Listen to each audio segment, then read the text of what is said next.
Bonjour à tous et bienvenue sur la chaîne.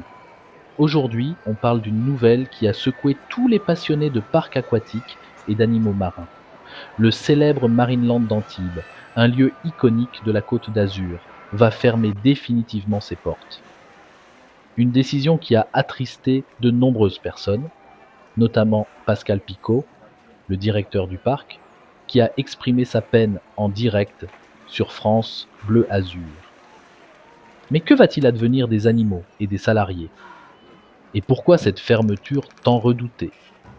C'est ce que nous allons découvrir ensemble dans cette vidéo.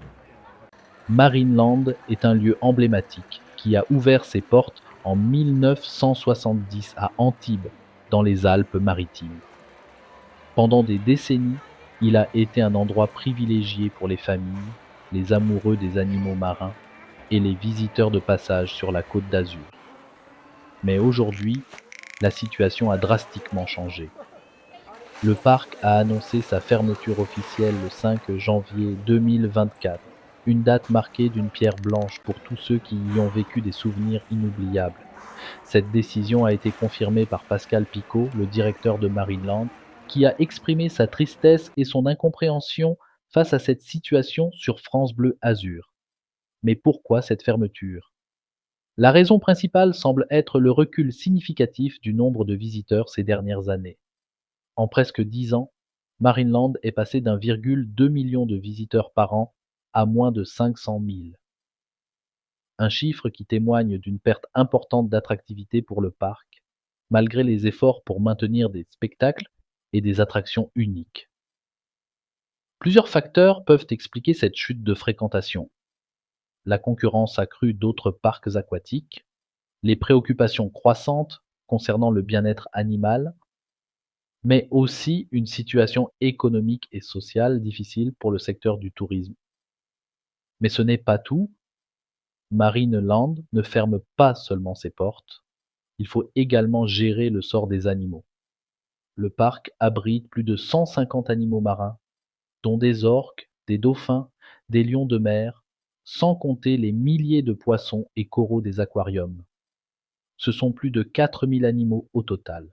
Un plan colossal de relocalisation a été mis en place pour transférer ces animaux dans d'autres structures plus adaptées. Ce processus prendra plusieurs mois et sera suivi de près, car il s'agit de garantir leur bien-être tout au long de ce déménagement.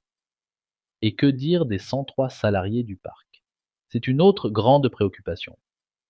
Ces employés qui ont fait vivre le parc au quotidien vont devoir faire face à une incertitude sur leur avenir. Selon les informations, la direction et les partenaires sociaux entameront dans les prochaines semaines des négociations pour définir l'avenir de ces travailleurs. Mais, à ce jour, aucun autre projet de parc n'est prévu pour remplacer Marineland. Cette fermeture laisse donc un vide considérable dans le paysage touristique et professionnel de la région. En résumé, la fermeture de Marineland est une triste nouvelle pour les passionnés d'animaux marins et de parcs aquatiques. Un chapitre de l'histoire de la Côte d'Azur se termine, mais l'avenir des animaux, des salariés et du secteur reste incertain. Qu'en pensez-vous? Avez-vous des souvenirs de votre visite à Marineland? N'hésitez pas à partager vos avis dans les commentaires. Et si vous avez aimé cette vidéo, pensez à liker, à vous abonner pour d'autres actualités et à activer la cloche des notifications. À bientôt.